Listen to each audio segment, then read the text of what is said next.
ituloy ni Tristan ang sasabihin niya. So, she cheated on you? Natutup niya ang kanyang bibig. Sana pala ay hindi na lang siya nagsalita.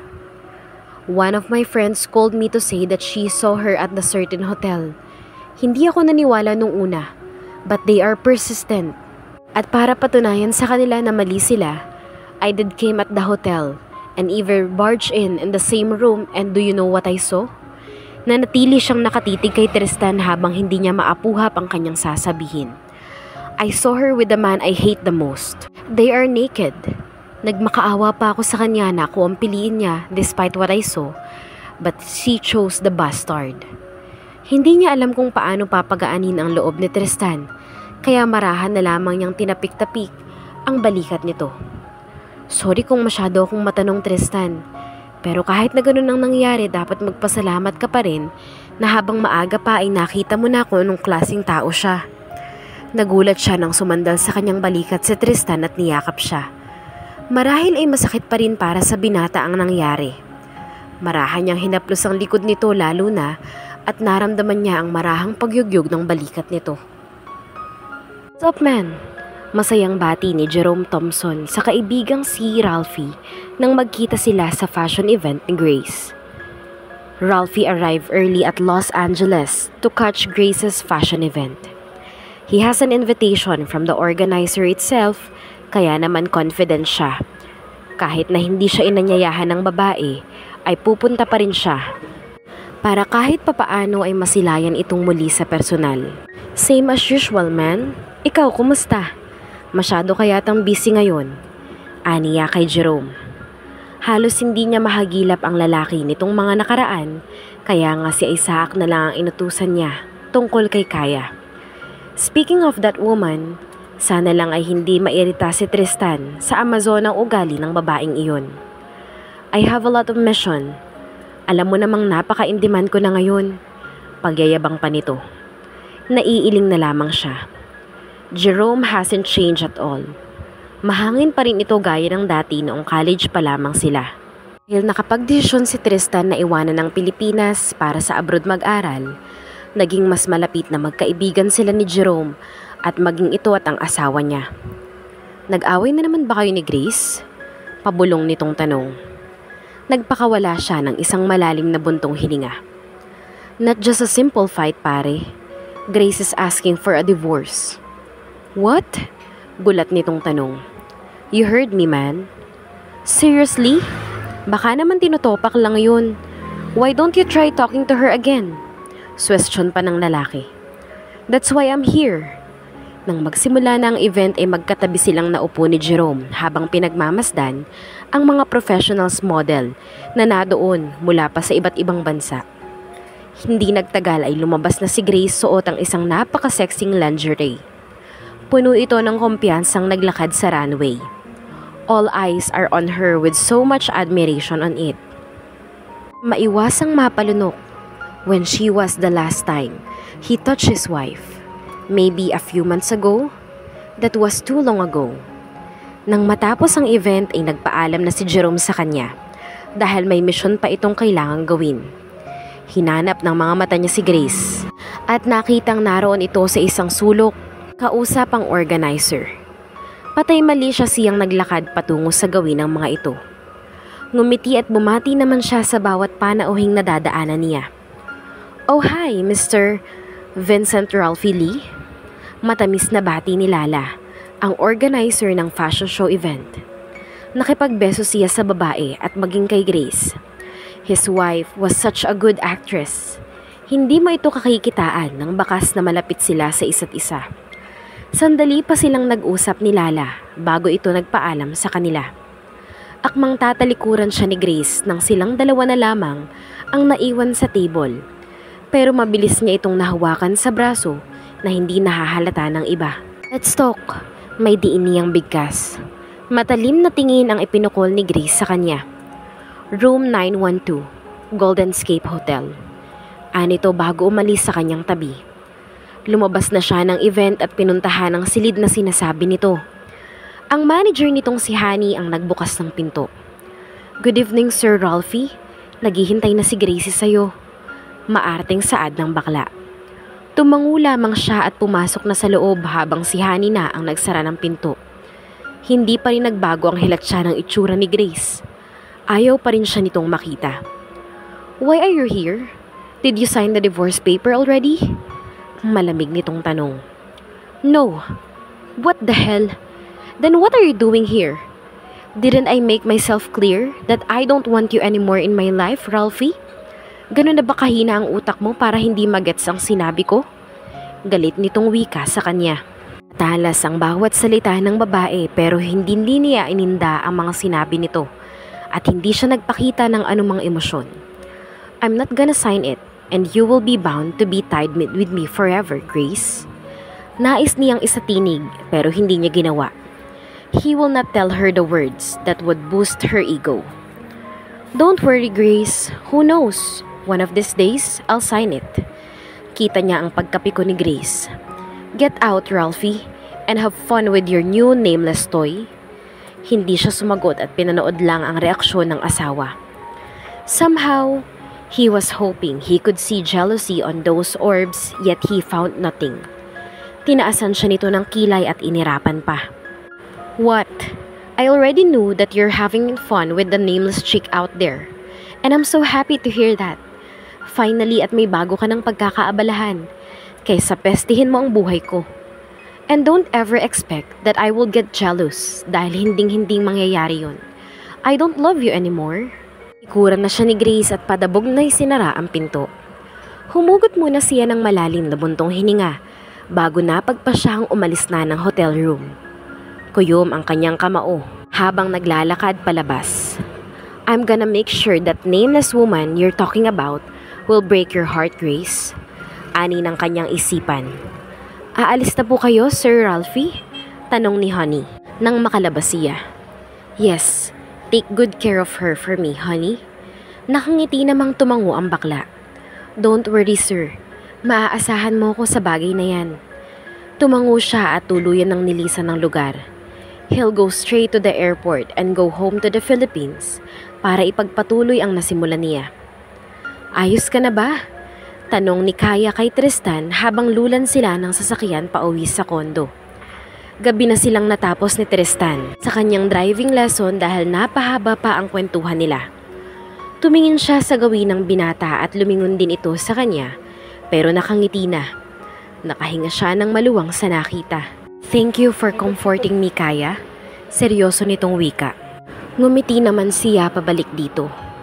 "Walang kaso yun. Tinuruan mo naman akong magmaneho kaya quits lang tayo." "Can I ask you something?" "Ano yun?" Curious niyang tanong. "The things that I told you a while ago, can you keep it as a secret?" May kiti sa labi niya at tumango. "Makakaasa kang hindi ko ipagkakalat at hindi makakarating ang bagay na yun kahit kanino." Inangat ng lalaki ang kamao nito at inalapit sa kanya. Nagtataka naman siyang tumingin sa lalaki. "Fist bump? For our newfound friendship?" Magaan sa loob, siyang nakipag-fist bump sa binata. Matapos noon ay itinoon na niya ang atensyon sa pagmamaneho. 8:00 na ng gabi nang sila ay makarating sa condominium building. Bumaba na siya ng sasakyan at maging si Tristan din. "Do you want me to send you upstairs?" Alok nito. Mansiya. "Wag na, kaya ko na mag-isa. Salamat nga pala sa paghatid at sa pagtuturo." "You're welcome, Kaya. By the way, can I have your number? Just in case I need to talk to you." Anito at inilahad sa kanya ang cellphone. Kinuha naman niya iyon at itinayp ang kanyang numero bago ibinalik sa binata. "Thanks and good night, Kaya." "Good night, Tristan." Pinauna siya nitong sa pagpasok bago umalis ang sasakyan ng lalaki. Gaya ng dati niyang ginagawa ay pinalipas muna niya ang ilang minuto bago umalis patungong ospital. 2 araw na ang nakalipas magmula nang turuan siya ni Tristan mag-drive. Paminsan-minsan din ay nagte-text sa kanya ang binata. Madalas ay puro good morning at good night lang naman. May mga pagkakataon din na nagtatanong ito kung kumain na ba siya para tuloy siyang nagkaroon ng textmate. Kasalukuyan siyang kumakain sa karinderya sa labas ng ospital nang magring ang kanyang cellphone. Si Ralphie ang tumatawag. Di pa man siya nakakapagsalita ng pindutin niya ang answer button ay umalingaw-ngaw na ang pagkakainis na boses sa kabilang banda. Hindi niya maintindihan kung bakit parang masaya siyang tumawag ito. "Where are you, Kaya? You're not in your condo again." Masungit nitong bungad. May pinuntahan lang, boss. Pabalik na rin ako." "Hurry up. I'll wait for you at the entrance." Anito at hindi man lang siya hinintay na makasagot dahil agad na nitong pinutol ang tawag. Hindi na niya natapos ang kanyang pagkain at nagmamadaling pumara ng taxi. At nagmamadali siya. Masyado pa namang bugnutin ang lalaking iyon at baka kapag hindi na ito nakapagtimpi, ay lunukin na siya ng buhay. Pagkarating niya sa harap ng condominium ay naroon na nga si Ralphie. Nakasimangot pa itong nakasandal sa kotse at hindi alintana ang tingin ng ibang napapadaan sa gawin nito. Patakbo siyang lumapit sa lalaki. "Good morning, boss." Nakangiti niyang bati pero hindi man lang itong umiti pabalik. "Next time, don't run. Nakakahiya sa makakakita kapag nadapa ka. Walk with class." Lihim na lamang siyang napabuntong hininga. Mukhang mai-stress na naman yata siya sa toyo ng lalaking to. "Get in." Anito at ipinagbukas siya ng pintuan. Walang imik siyang sumakay at maya-maya pa ay pinausad na nito ang sasakyan. Inabala niya ang mga mata sa labas ng bintana habang panaka-naka itong sinusulyapan na seryosong nagmamaneho. "How was your driving lesson?" Maya-maya ay tanong nito. "Ayos naman, boss. Marunong na ako." Pagmamalaki pa niya. "Did you enjoy it?" "Oo naman." "Ang saya kaya?" "Ang saya-saya. Masarap pala sa feeling kapag marunong ka nang mag-drive." "Yeah, I can see that you enjoy so much to the extent that you and Tristan are hugging in the middle of the field. How romantic." Sarcastic nitong wika. Hindi naman siya alam kung anong nangyari. Sarkastiko itong nagwika at inihinto ang sasakyan sa isang building saka badabog na bumaba. Naiwan naman siyang naguguluhan sa inasal nito. Ano na naman kayang problema ng isang yun at bigla na lang nagalit? Binagpasakan pa talaga siya ng pinto. Kasi yan ang sasakyan at namanghang nakatitig sa sobrang cute na cafe na nasa kanyang harapan. Dahil purong salamin ng lugar, ay kita niya ang kulay pastel sky blue na dingding nito na sinamahan pa ng mga disenyong alapaap. Ang cute!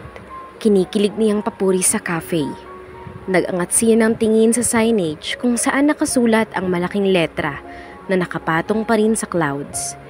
Daydream Cafe. Na-curious tuloy siya kung sino ang may-ari ng cafe na iyon. "Do you like it?" Bumaling ang mga mata niya kay Ralphie na nasa kanyang harapan at nakapamulsang nakatitig sa kanya. Nakangiti siyang naglakad patungo sa gawin ng lalaki. "Ang ganda! Kilala mo ba ang may-ari niyan?" "Yup." "Talaga? Kaibigan mo?"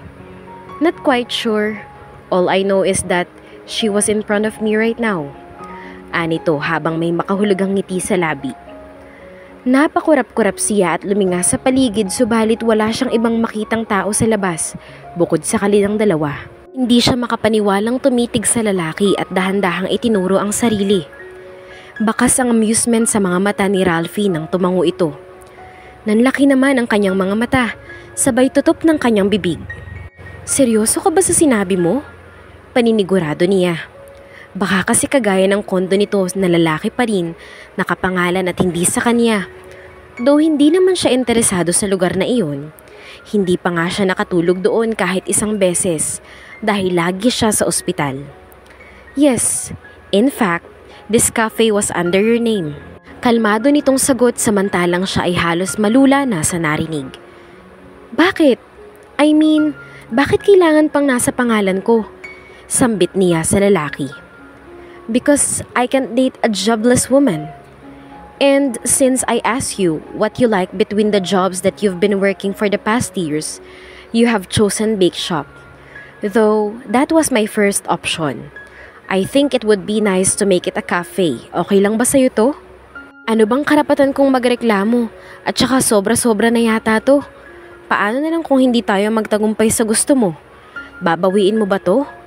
Tanong niya habang pinapahid ang mga luha sa kanyang pisngi gamit ang isang kamay. Natigilan siya nang inabutan siya ni Ralphie ng isang puting panyo. "Stop wiping your tears with your hand. Nagmumukha kang batang uhugin sa paningin ko.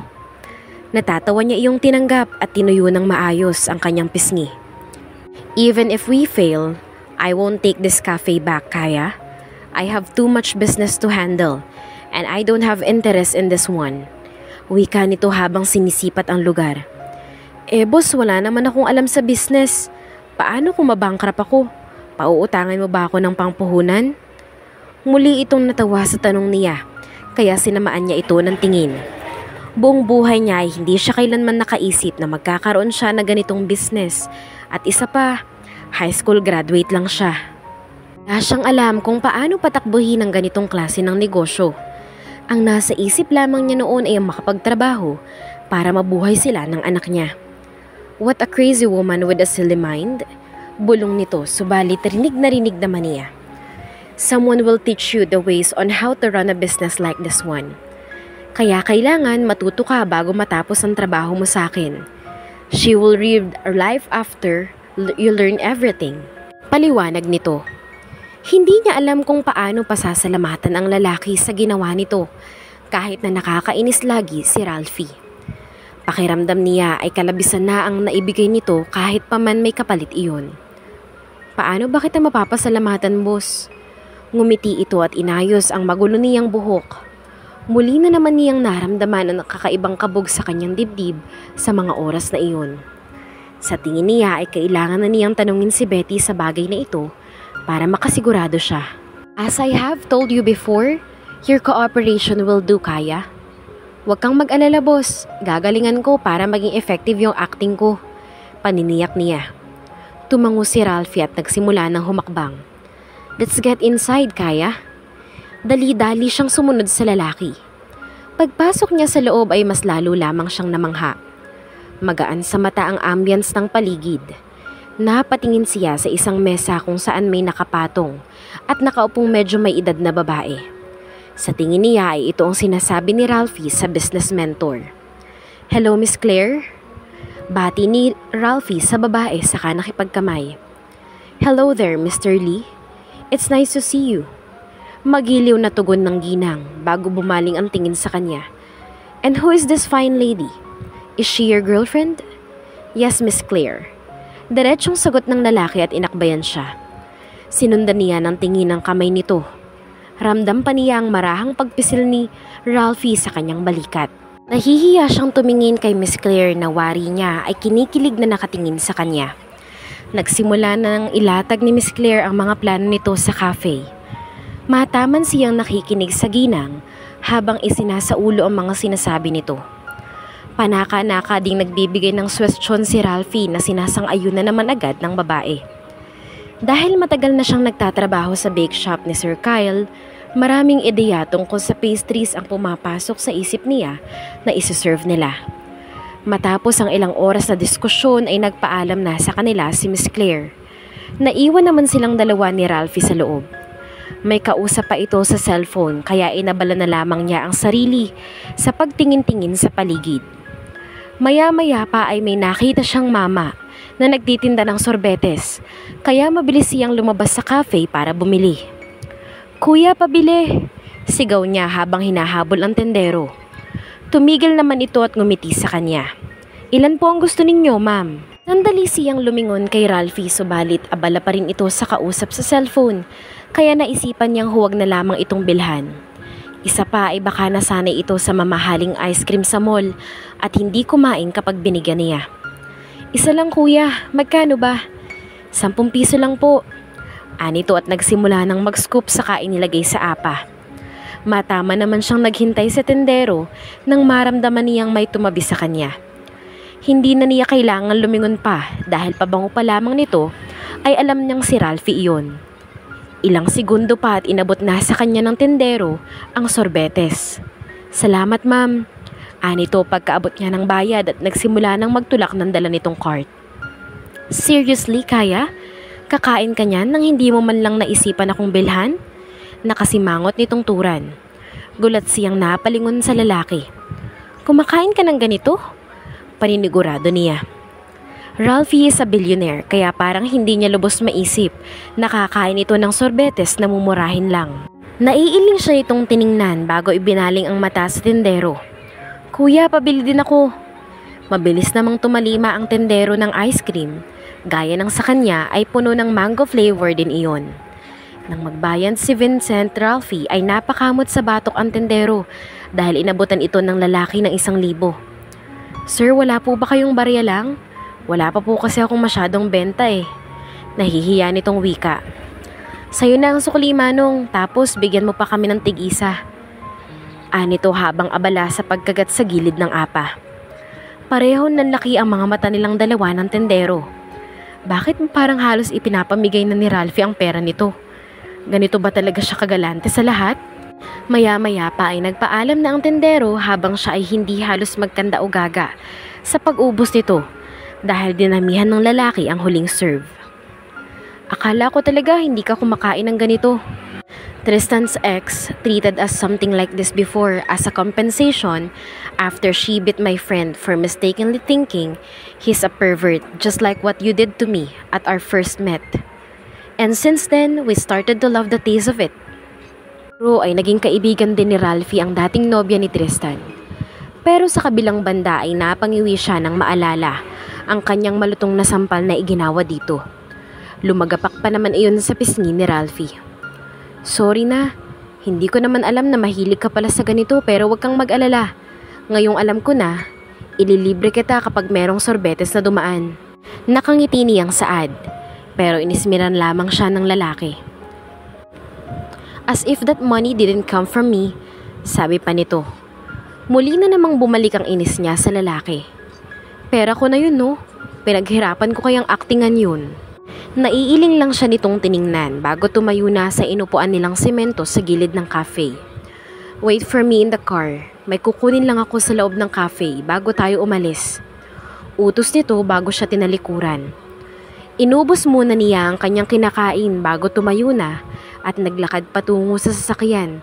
Subalit bago pa man siya makarating doon ay may bumangga sa kanya, dahilan para pareho silang mawalan ng balanse at bumagsak sa semento. Tumapon sa sahig ang ilang laman ng basket na dala ng isang ginang na sa hula niya ay nasa edad 50 na. Ayos lang po ba kayo? Tanong niya at tinulungan itong ligpitin ang mga nagkalat na pinamili ng ginang. Ako ang humihingi ng despensa, ining. Hindi kasi ako tumitingin sa dinadaanan ko. Salamat nga pala sa tulong mo. Saad nito bago nagangat ng tingin. Nginitian niya ang ginang pero naguluhan siya nang bigla na lang nanlaki ang mga mata ng babae at takot na lumayo sa kanya. May problema po ba? Nagtataka niyang tanong sa babae. Bumaba ang tingin niya sa basket nitong hawak at kita niya ang panginginig ng kamay ng ginang.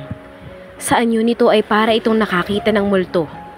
Hindi naman siguro siya ganun kapangit para matakot ito, hindi ba? Wala, pasensya na ulit. Natataranta nitong sambit bago nagmamadaling nilisan ang lugar. Sa pagmamadali ng ginang, ay naiwan pa nito ang isang supot ng kamatis. Akmang ihahabol niya sa ali ang supot, subalit mabilis itong nakasakay ng tricycle palayo. Napabuntong hininga na lamang siya.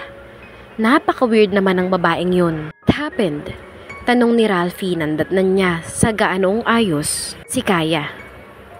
May nakabangga sa akin kanina tapos nang makita niya ang mukha ko, takot na takot siyang lumayo. Ano kayang meron? Kunot noon niyang wika. Kilala ba siya ng babae? Pero wala siyang maalala na nakita niya ito noon. Are you sure na hindi mo siya kilala? Baka naman inaway mo noon at di mo lang matandaan kaya takot na takot sa'yo. Pambubos ka pa nito. Ganon na ba talaga kasalbahan tingin mo sa akin? Pinaningkitan niya ng mata si Ralphie. Sinasabi ko lang kung gaano kakatapang. Magsasalita pa sana siya subalit hindi na iyon natuloy nang ipagtulakan siya ni Ralphie papasok sa loob ng sasakyan. Diretso siya nitong inahatid sa kondo dahil ayon sa lalaki ay may meeting pa itong pupuntahan. Wala ka bang trabaho ngayon, Kaya? Tanong ni Betty nang makarating ito sa silid ni Creos. Napangiti siya nang makitang dala ng kaibigan ang anak nitong si Mercedes na 3 taong gulang na. May ipinagawa lang si boss kaninang umaga, tapos noon ay wala na. Aniya sa kaibigan. Ang astig talaga ng trabaho mo, no? Tumango lamang siya at hindi na nagkomento pa. Hanggat maaari ay ayaw niyang pag-usapan ng trabaho niya At baka madulas pa siya kay Betty. Kilala niya kung gaano ka mausisa ang babae kapag nakapagsimula na. Mag-hi ka kay tita Kaya mo. Utos nito sa anak. Hello tita! Nakangiting sambit ni Cedes. Napangiti siya at marahang kinurot ang pisngi ng bata. Humagikik naman ito na parang kinikiliti. Hinalikan niya ito sa pisngi gaya ng nakagawian niya. Hello Cedes, bibisitahin mo ba si Creyos? Malambing niyang tanong. Opo, sabi ni Mama, 6 si Creyos. Halos pabulong nitong sagot. Binabana ni Betty si Cedes. Tahimik naman itong umupo sa couch at nakapangalumbabang nakatingin sa anak niya. Gaya nilang dalawa ni Betty ay close din ang mga anak nila. Binibiro pa nga siya lagi ni Betty na ipagkasundo ang mga ito sa hinaharap. Wala namang kaso iyon sa kanya kung magkatuluyan nga ang dalawa pagdating ng panahon. Basta mahal nila ang isa't isa. Nga pala, Kaya, pinapakamusta ka ni Sir Kyle? Nagtatanong kung kailangan mo daw ba ng tulong niya. Nagtataka nga ako at biglang bumait ang isang yun eh. Dati naman parang laging galit yun sa'yo. Litanya ni Betty. Napalunok siya nang maalala ang alok nito sa kanya. Hanggang ngayon ay naghihintay pa rin pala ng sagot ang lalaki. Anong sinagot mo sa kanya? Sinabi ko na hindi mo na kailangan dahil may trabaho ka na pagkatapos kanyang sisantihin. Nakasimangot itong turan bago humarap sa kanya. Napakurap-kurap naman siya at nagtataka itong tiningnan. Oh ha? Hindi mo pa naiikwento sa akin kung bakit ka sinisanti ni Sir Kyle at kung bakit nasisanti ka rin sa club. Pinalampas ko lang nung nakaraan dahil abala ka sa sitwasyon ni Creyos. Pero marami ka ng utang na kwento sa akin. Nakapamewang nitong sambit at pinaningkitan siya ng mata. Wala na siyang nagawa kundi sabihin ang katotohanan. Subalit pahapiyaw lamang ang iba at iniingatan niyang wag mabanggit si Ralphie dito. Hindi naman sa wala siyang tiwala sa kaibigan. Sadyang tumutupad lang siya sa pangako sa kanyang boss. Ang kapal ng apog para sabihan ka ng ganun. Anong akala niya sa'yo? Cheap ka na babae? Porket may anak ka na? Sumusobra na talaga yung hayop na yan. Hindi naman siya kasing gwapo ng BTS para umastang heartthrob. Buisit, nanggagalaiti pa nitong Saad at sinamahan pa ng pagbadyak ng mga paa. Nanlaki tuloy ang mga mata ni Cedes na lumingon sa ina. Mabilis naman niya itong hinila paupo para pakalmahin. Huwag kang masyadong maingay Betty at baka magising ang anak ko. Natatakot na din si Cedes sa galit mo. Saway niya sa kaibigan. Pakawala ito ng isang malalim na buntong hininga at pilit na hinahamig ang sarili. Kasi naman sino ba naman ang hindi magagalit doon? Matagal na tayong magkakilala Kaya at alam ko kung anong klaseng tao ka. Mariin subalit halos pabulong nitong bigkas. Dama pa rin niya ang galit ng kaibigan sa mga katagang binitawan nito. Hayaan mo na Betty, ang mahalaga ay wala namang nangyaring masama sa akin at wala na rin naman akong balak na bumalik pa doon. Aba, dapat lang talaga. Kaya pala lagi kanyang pinag-iinitan kasi may gusto pala siya sa'yo. San ba nagmana ang damuhong yun? Mabait naman sila mama at sir. Yung anak nila, si Raulo. Marahan niyang tinapik ang balikat ni Betty. Huminahon ka na. Kapag nagpatuloy ka sa galit mo, malabo mo nang maging kamukha si Rose. Tukoy niya sa K-pop idol nito. Sige na, kakalma na. Sayang ang beauty ko kung may stress lang ako. Ang siya sa ginagawa nito. Betty never fails to lighten up the atmosphere. Ang sarap nitong maging kaibigan. Nagring ang kanyang cellphone kaya hinugot niya ito mula sa kanyang bulsa. Nanlaki ang mga mata ni Betty habang sinusundan ng tingin ang cellphone ni Kaya na dating lumang keypad lang ang gamit nito, ngayon ay nag-upgrade na pala ang bruha. Hello boss? Bungad ni Kaya kay Ralphie. Napalingon pa siya kay Betty na titig sa cellphone niya.